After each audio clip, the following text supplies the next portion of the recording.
Hey, good morning, Drive Time. Welcome back. I'm your host, David Drum. And here on Drive Time, as always, we are here focused on helping you get 1% better each week, growing as a man, growing as a husband, as a father, as a brother, as a son, and definitely as a son of God. So with me this week is another Drive Time veteran.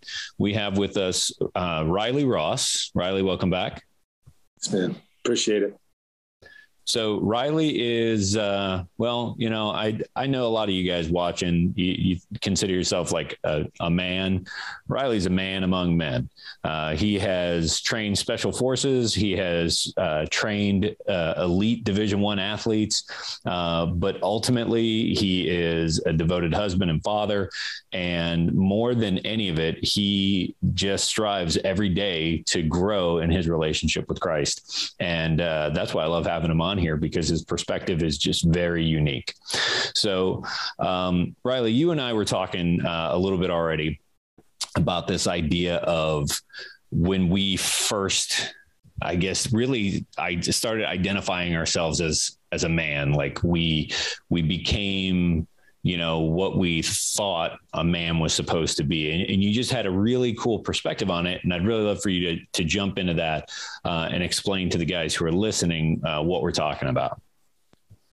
Yeah. So you and I discussed this, this idea of a manhood, because this is Drive Time for men. And, it's great to be on here again. I love what you and Pastor Corey Demmel there at Cape Christian are doing. I'm an avid follower and fan of those things. And so it's a privilege to be on here again. So, my salutation out of the way, the question that I've came to as I've kind of came into a new phase of my life is when did you first remember, like what happened when you were a man, like when you finally started to believe like, hey, I'm a man? Or the funny thing is there's this whole deal about 5 love languages. And what I really believe is that, yeah, all of us have a love language, but I believe that men are obviously different than women, biologically different than women. And the thing that men love, that's their love language outside of quality time or all those other things, is they love notoriety and recognition among other men, among their peers. That is what matters. And the Bible talks about a woman should respect and honor her husband. And that's the currency of love in men, is that if I respect you and I honor you, you'll die for me, bro. Like you'll do whatever it takes. And the same thing, you'll do whatever it takes just to get respect and honor from me. And so that's a God-given gift to us in men. And so the question then goes into what it means to be a man is, when did you first get respect and honor in what you did or who you were? And so as I navigated this and I thought about it, there's probably parts of this that I've heard from other people and seen, but I believe it developmentally happens, culturally in this country. Other countries may be a little bit different, but the first thing in the first place that I know that it happens typically is on the ball field. So the question is, who did you realize who you were and who did you want to be? So that B, there's going to be 4 of these letter B, but then the BE of who did you want to be is first place is the ball field. And most of us that went to school, at some time there was playground time, and the boys who got the most respect, the most honor were those that were elite, or at least elite, some of you guys are still living in that time, like Uncle Rico, of saying, back in high school, if they would have whatever. But, it started for a lot of us in grade school of man, that's the best kid. And then the interesting thing is that, you always got picked first. You always got that opportunity to show out in what you did. And then, even with girls, I remember, the girls actually coming and watching and cheering for those boys that are best. So not only did you get it from men, but you in turn got it from women and got it from, adults and those things. And that is blown up even more in the culture where we celebrate, middle school and grade school athletes, and they're on Sports Center. And so the first place that I know that manhood is defined in our culture is on the ball field. It's how good are you at a sport, because entertainment and sports is, the most watched things in our country. So we place such a value in it. So for some of us, what we need to also recognize is where did I not get defined as a man? Where did I not get respect and honor? And for a lot of us, it wasn't on the ball field. And so what you tend to do as a man is you try to navigate your way through this, because it's not really defined in the Bible, so to speak. It's not literally put out there, say, this is how you are a man. This is what it means to be a man. Here's how you navigate manhood and culture. So the next place that starts to progress into is in the bedroom. And so we alluded a little bit to, hey, girls started cheering. So some people figure out, hey, I like the respect of men, but I'm not good at sports. So, hey, maybe I can just go and be a friend with this girl. And then it became this as, looks and aesthetics and all those things. And for some of us, we kind of said, hey, I'm not an athlete. I'm not good at those things. I'm going to start to move to the opposite sex, because I know in some way, shape, or form, all these dudes are spending all their time playing games and, traveling on the weekends. Well, I'm going to spend my time trying to gain the attention and the respect and the honor or whatever it is from women. And then in turn, what ends up happening is men then say, oh, hey, that guy lost his virginity. That guy, that guy is a ladies' man. And so there's a value placed in that. In our culture. And so it goes from the ball field into the bedroom. And for some people, professional athletes, that ball field continues until they're done, with their career. And that's their whole identity. That's their definition of who they are as a man. For some men, it's in the bedroom. It's, hey, they've been a ladies' man their whole life, and they'll always be a ladies' man until, there's jokes about, gross old men or, creepy old men. Like, there's a value placed in that in our culture. Right. Yeah. So now if we continue to move down this, I know you said there's 4 of them that we're going to look at. But you're doing a good job of explaining, like, these aren't, one or the other. They can one from the next to the next, that there's a progression. So where do we go from here in terms of, whether it's that ball field or that bedroom? What's the next thing as guys are growing up age wise, not necessarily growing up maturity wise? Yeah. Yeah. It's funny. The first 2 are it's sad to look at it this way, but the first 2 are kind of skill related, right? They literally, like, you have to have some skills to talk to women and to not be shy or whatever. And you have to have skills to be a good athlete or somebody who has value in there. But it's interesting how, as I prayed about this, I examined this, the next area is an area where almost all men fall into on some levels, but it actually helps with them acquire this notoriety, this respect, this honor in other arenas, and it's in the bar. And so typically when you get into college or you get in that time, alcohol and those things come in. But, when you're younger, you typically don't have these social settings, and it might be that, but for the sake of an acronym where it's all B's, we're going to use bar, but it could be, at a house party or whatever. But then it starts to become alcohol and drugs and those things. And those take zero skill, Dave. You don't have to have skill. You acquire skill over time, which is really just tolerance for whatever drug you have. And then we all know the party animal, the guy that will do anything, that will say anything, that will, drink as much or smoke as much or snort as much as he can in order to get that respect and that honor. And, those dudes that go hard in the pain and every night and every day. And the interesting thing is that then this is where this happens a lot of times in our culture and society, is then the guys in the bar connect with the guys from the ball field, and then they both go after the thing in the bedroom. And so it becomes this really convoluted thing where you see men that lose their identity on the ball field because now they figure out, hey, I like being in the bar and doing that.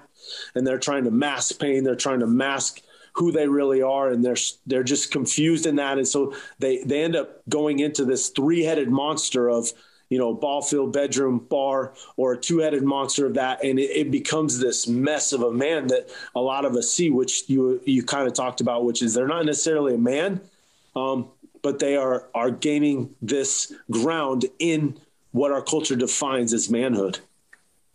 Right. And it's crazy to think, you're talking about maybe a guy had his identity built around that ball field manhood, and, that sustained him through high school and maybe even the start of college.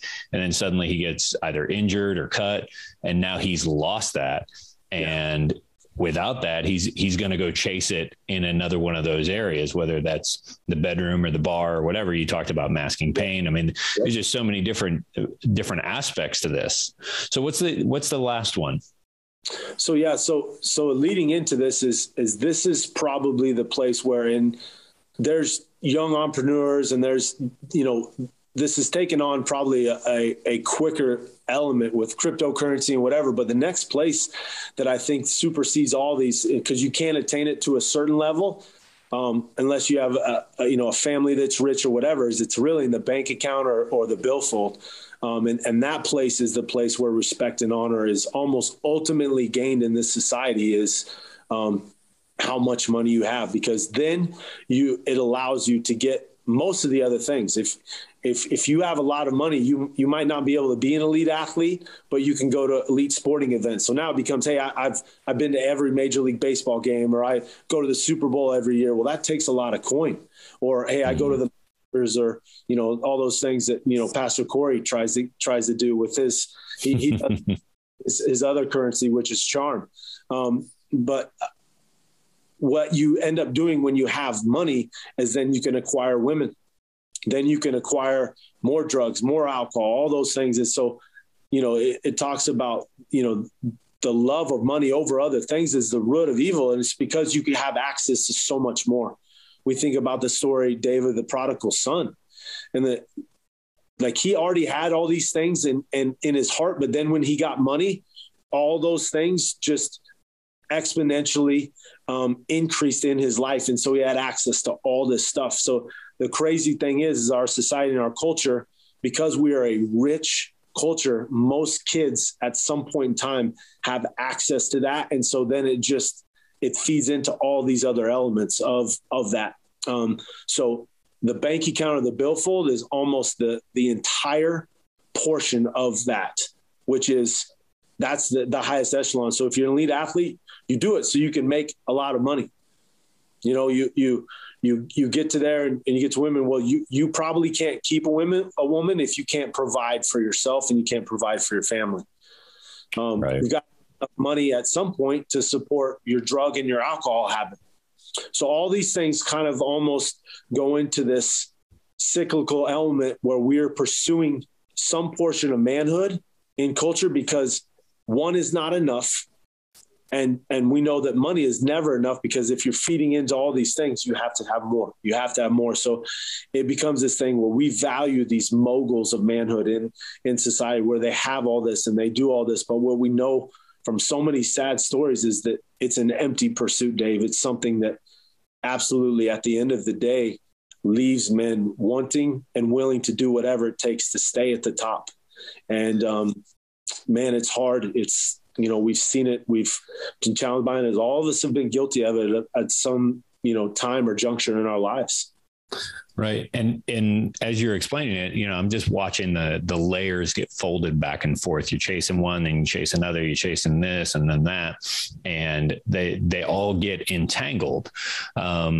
So now what do we do with that? How do we get to the root of that issue so that we can untangle that, address the root cause where it all started, so that we can start to pursue, a godly definition of manhood?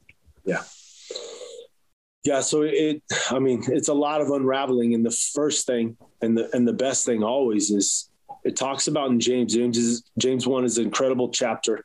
And it talks about, seeking wisdom, but it also talks about foolish is a man who looks at himself in the mirror and walks away and forgets who he is.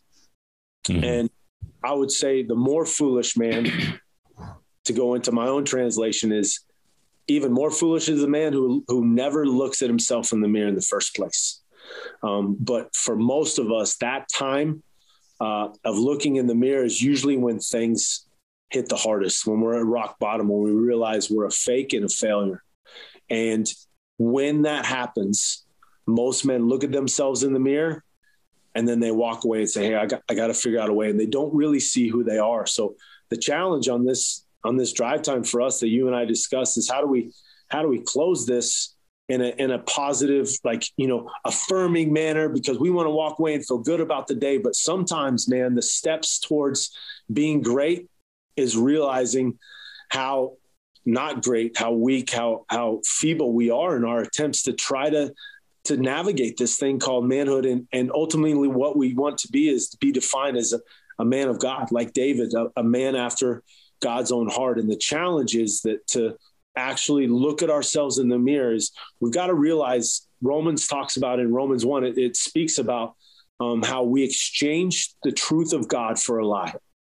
Mm-hmm. All of us, we know at our deep core, want respect and honor from other men. That's what matters as much as it is from women and our jobs is, Dave, I want to be respected by you, man. I want you to honor me and I want to be able to honor you. And what we realize in all of this is at some point we exchange the truth, that good thing about us, we exchange it for a lie of, hey, Dave, you're really good on the ball field, so you should pursue that no matter what, and you should let your life be identified. But then you get the ACL tear and you get the bad thing and the bad coach and, then circumstances happen and everybody has one of these stories, bro. Everybody has these stories. So we have to look back and we have to say, okay, where in my life? Was it in the ball field? Was it in the bedroom? Was it, at some point, was it at a bar or at a party, or at some point, was it, hey, I kind of lost myself and my values and standards? Or now is it, for a lot of us that are older as men, is it, hey, is my life identified by how much money is in the bank and what my billfold, the Black American Express card that comes out during meetings or during lunches? Like, where is our definition and where have we exchanged what God says about us, which is he says that we are workmanship created in his image to do good works, not for others, but for God. And I think that's the challenge that we walk in, Dave, is how do we do that, man? What does it look like? And we have to first admit that at some point in our lives, in one of these junctures or in all four of them, we've exchanged something that God meant as a great thing to move us on towards incredible things. And what I would tell you first, the first truth, Dave, is God respects us and he honors us because he made us and he created us in his image. He didn't create us in an image of somebody else. He didn't create trash, like in God's image. So regardless of what culture defines us as or what we look like or how good we are or something, like we have to get down to the root of it, which is God respects and honors us. And when we respect and honor him by the way we live our lives, it's this reciprocal blessing that never, ever, ever can be changed. It can never be smashed by any results or any consequences we have in life. That's good. So guys, here's the thing. Like Riley just pointed out, for us to be able to start peeling back these layers and understanding, there's obviously a lot more in this topic, and Riley's going to be back with us next week. And we're going to continue this conversation on what to do from here. But again, the challenge this week is to begin in prayer, crack open, your journal. You guys hear me talk about that a lot, and to start evaluate these 4 B's and to understand where your identity is tied to, whatever it is that's still drawing you further away from Christ and preventing you from going deeper into the life he has for you. That's where it's going to start. So Riley, hey man, thank you for being here this week. We really appreciate your time and this wisdom that you're giving us. I'm excited about next week as we start to peel back these layers and look at where do we go from here as we start to identify, which of those B's is really holding us back and where it is at the core of the problem. So Riley, thank you for being here. Yeah, man. Thanks. It was incredible just to, talk about some things that God's given me revelation on that I've just seen throughout everything I've done and everywhere I've been. And, all of us, it's not to elevate myself. It's really just to say that, hey, we're on the same level. And, some of us weren't on the ball field, but now, that's all we can do is consume sports. And so there's parts of this where all of us can evaluate and examine where we're at and where we're going, and at least shave a little more time and make sure to put a little bit of light on more of our heart on where God wants us to not have our eyes fixed. That's great. Gentlemen, we'll see you again right here on Drive Time.